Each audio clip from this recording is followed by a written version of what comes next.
على النبي هيلا صل على النبي يا مهون So, yesterday, as you guys know, I went to see Indiana Jones and the Dial of Destiny, and I enjoyed it. There were some things I didn't enjoy, but as a whole, I thought it was a good end piece for the franchise. And despite the ageist out there, Harrison Ford did a little bit of background about this. First off, the first script I think was developed they in 2017. I have an article where Harrison Ford is receiving yet another script in 2017 from either GQ or Esquire. I have to dig through my archives. And that's the first script. Obviously, this thing went through a lot of revisions, including probably a very woke, disturbing, ham-handed effort by John Kasdan. And thank God he wasn't part of this. But the end result, I think, and James Mangold did a fine job with his writing partner. And I want to say this.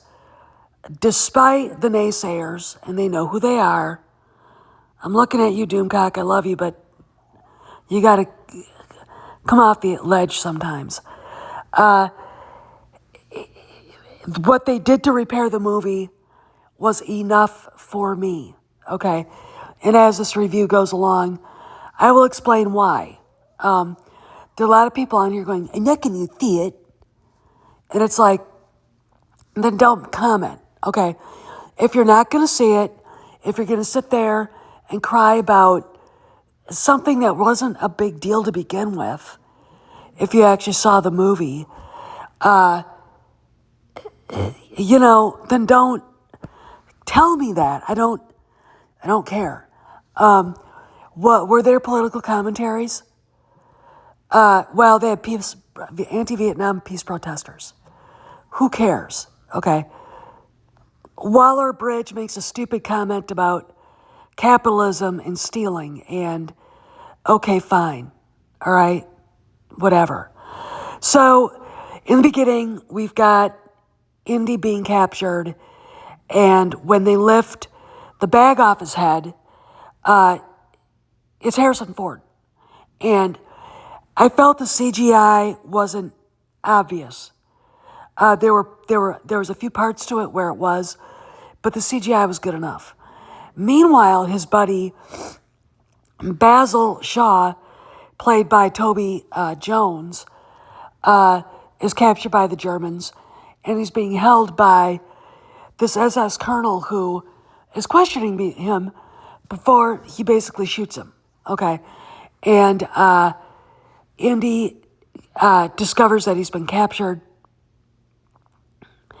Discovers that Jones has all of his paraphernalia, the hat, the whip, and everything, and goes to get Basil. And in this scene, Indy's standing there looking at Mads Mikkelsen as Jürgen Voller, who's basically a German rocket scientist, and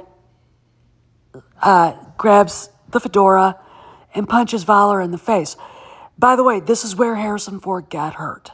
Okay, now we have to step back a little bit because Voller, what they have is a bunch of artifacts that don't belong to them, of course, and they have the Spear of Longinus, the Spear of Destiny, which was the spear that this Roman soldier used to spear the side of Christ, and Voller discovers it's fake.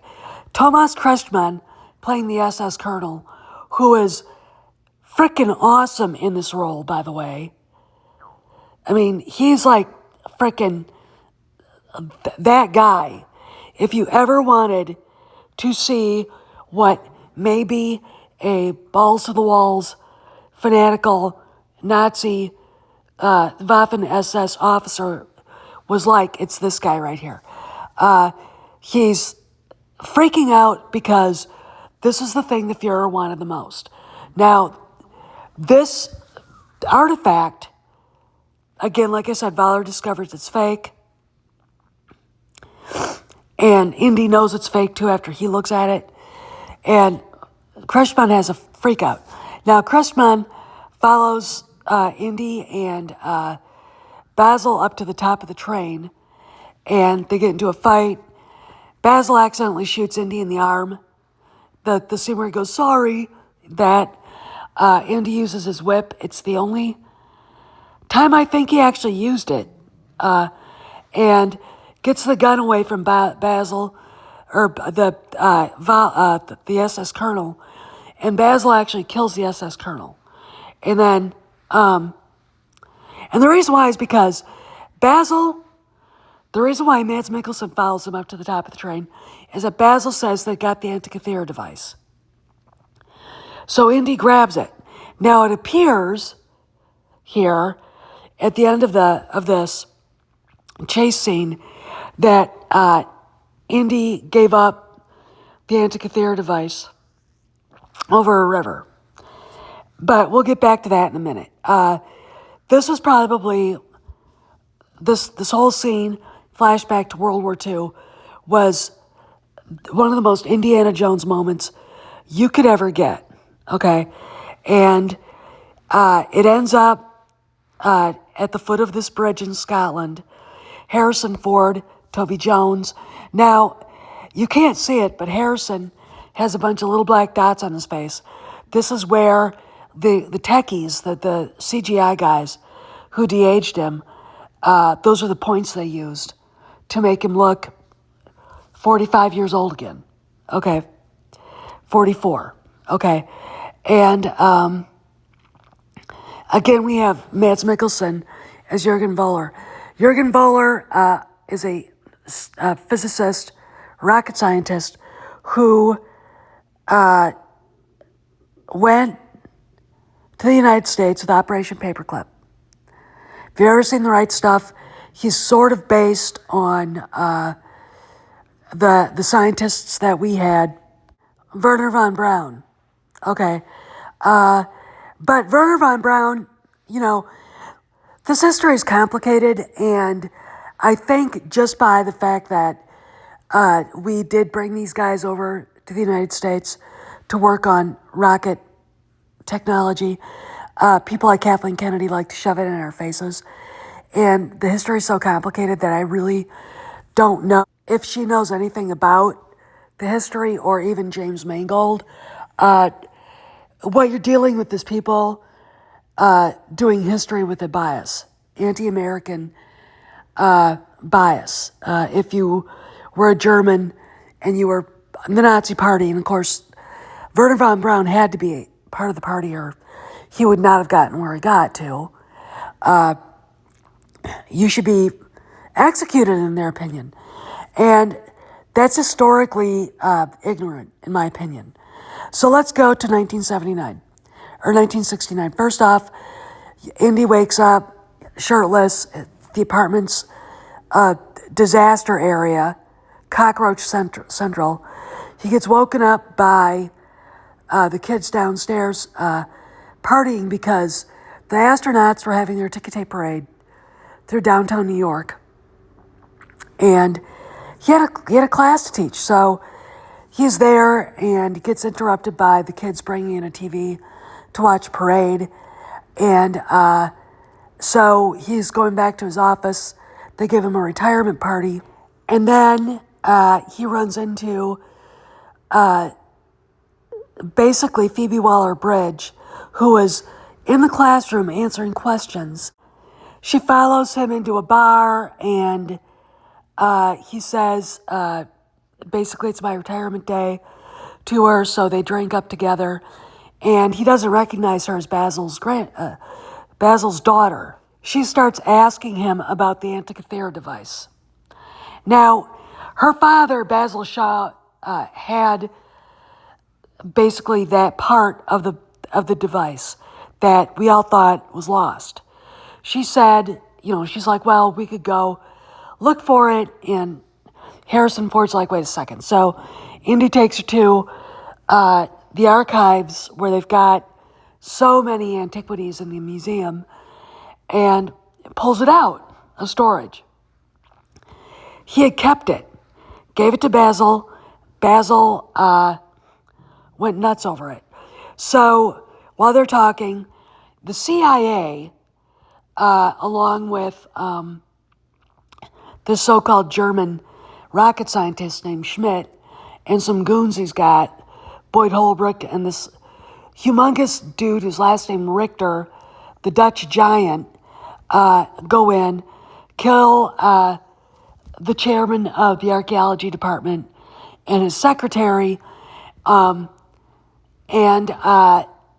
basically it's a chase.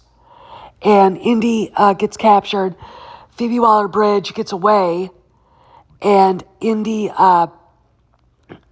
takes a cop's horse and rides off. He's being pursued by Boyd Holbrook in this picture, and these were all done in Glasgow. And rides into the subway, and it's one of the best Indy chases I've ever seen. And gets rescued in the end by his old friend Salah, whom he helped sponsor to immigrate from Egypt. And Salah offers to go with them. Just seeing John Rhys Davies was wonderful. I absolutely love him. Indy says, no, I've got to do this, blah, blah, blah. So he goes to Tangiers, Morocco, and finds Waller-Bridge at this seedy casino place, and she's trying to auction off the Antikythera device. And what's interesting and great about the scene, before they all freak out, is the fact that Anthony Ingruber, who is in the movie, and you don't see him in the beginning, he's in it for a little bit, though, is in this scene as well. And when I saw him, I started cheering. He has a line, which is great. And Andy basically says, I'm taking this back, it belongs in a museum. And Mads Mikkelsen shows up, offers money for it. Helena Shaw doesn't care. Ends up being a huge thing, and this is where the anti-capitalism kind of subtext of what they were saying comes out. So it ends up being a tuk-tuk chase, because it turns out Helena was engaged to this guy who wants to kill her. So they're being chased by this guy, and they're trying to chase down Jürgen Voller and his goons to get the Dial of Destiny back. And they end up losing him, but they go to Greece, where they team up with Indy's old friend, played by Antonio Banderas, Ronaldo, who is a diver, and they go to Syracuse, off the coast of Sicily, near where the siege of Syracuse back in 240 BC occurred. Romans trying to get the Greeks off of Sicily, and it was that was a great scene. A lot of old stuff. You get to find out a little bit about why Indy is kind of down. His son was killed in Vietnam. Marion was lost in a sea of grief. He couldn't reach her. He had his own grief to deal with, and this is what happened. I mean, and it does happen. So they dive down, and they get what they call the galagos, the galagos, which is wood and wax and something else. And when they come back up, they discover Voller had found them and had killed most of the crew. Antonio Banderas ends up getting shot trying to save Indy. And it's kind of a sad scene. they escape again because Phoebe Waller-Bridge steals a piece of dynamite and from Ronaldo's crew, and they get away in Voller's boat, and she basically is like happy as a lark, and Indy looks at her and said, my you're cheering and my friend was killed. So that was a pretty tough scene. So they go to find the cave of Dionysus after they discover what this thing has on it. It's a code when you get into the cave of the ear, Dionysus, and they go following the path in the to the statue of Athena, where there's I can't remember, is there a pool there? There's climbing involved. They get to this place, there's a pool. Indy starts pushing old pillars into the pool for water displacement, and the floor gives away, they slide down, and they find the grave of Archimedes, where they find the other half of the Dial of Destiny, and Archimedes is wearing a watch. So, of course, we've got the bad guys following them. They kidnap Teddy, the kid that is tagging along as a weird subplot that didn't really even need to be in there. One of the things I was like, really? And the whole plan for Voller is to go back to August of 1939 and assassinate Hitler. And on the airplane,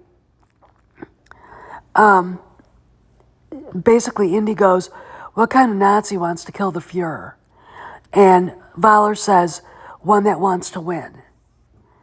And it ends up, the calculations were wrong, because it's over 2,000 years between 1969 and 40 BC. So Voller's calculations and what Archimedes put in here did not account for continental drift.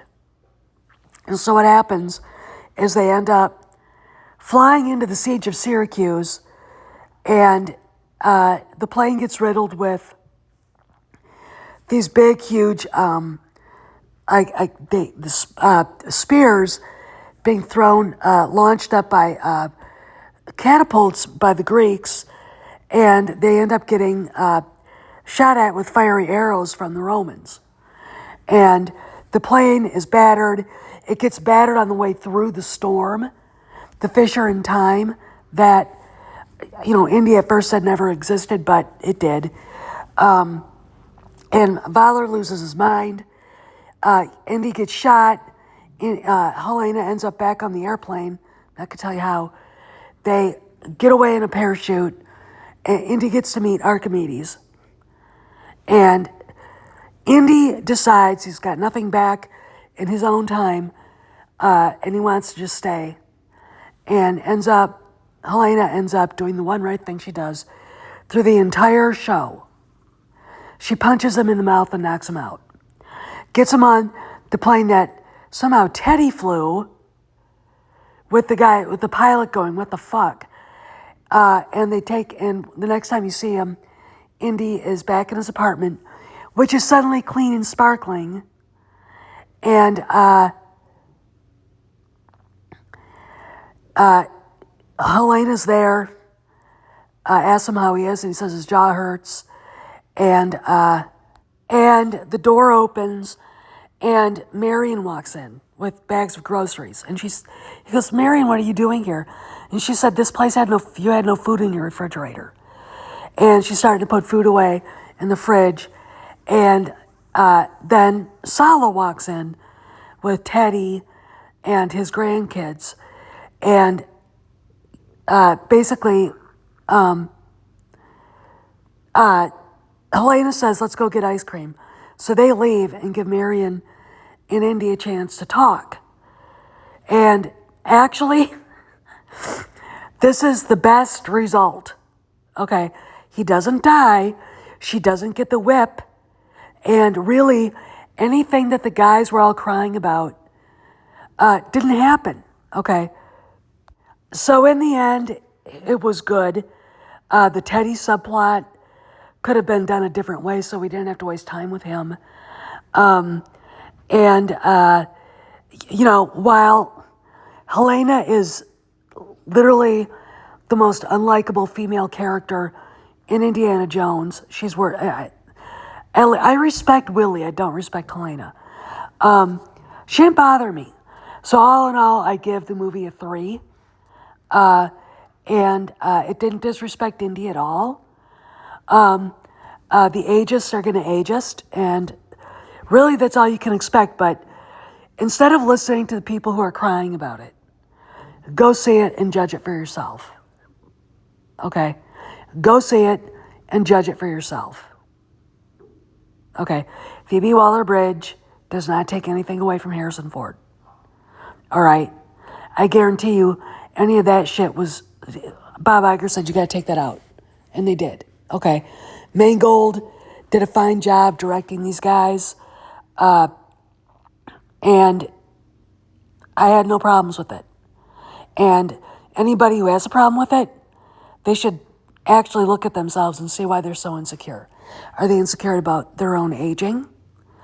Or is it, again, some stupid female problem that they didn't have with Marion? Okay? Or Leia? Or whatever. Again, I know Phoebe Waller-Bridge is an unlikable person. But at least here, she was toned down. Okay? So go see it. At least for Harrison. Okay? Steph signing out. I'll see you around the galaxy.